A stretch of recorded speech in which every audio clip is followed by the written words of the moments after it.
Something else I get questions on at times are the growth hormone secretagogues. I think they're a good adjunct to testosterone or hormone optimization.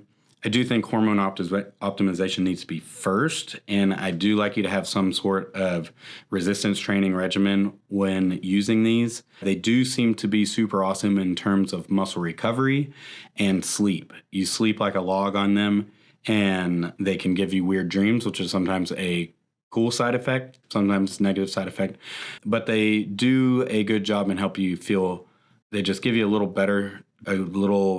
greater sense of well-being, and with a rigorous training regimen do seem to recover better from. They are taking their sub-Q injection 5 nights a week, and I don't see just tons of like guys getting super shredded on it, in terms of tons of fat loss or, just super big muscle gains on top of it.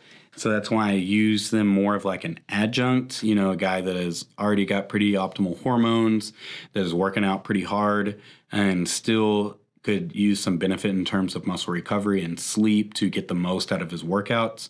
And girls can do it too, but those are the ones that I'll typically recommend the growth hormone secretagogues with, and we'll get the most out of it. They are expensive, and so I just want to make sure that you're getting out of it what we can. Typically, I use a compounding pharmacy for these. Testosterone and Somorelin do have FDA equivalents.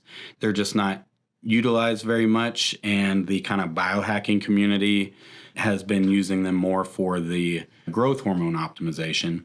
They are good in terms of they stimulate your pituitary to pulse growth hormone a couple more times, to where it's not just giving straight growth hormone, you just get a couple more pulses naturally. And so they're taken overnight, or they're taken at night, and that's when we release growth hormone, is at night. To monitor, we can monitor IGF-1 levels, which is an indirect measure of growth hormone. Growth hormone is hard to monitor because it's secreted overnight and has a very short half-life, but growth hormone stimulates the liver to make IGF-1, and so we will use that to kind of see if you're getting a response from it. And they're typically safe. You can get some mild fluid retention. Sometimes they worsen joint pain, but I've typically used them and they've improved joint pain.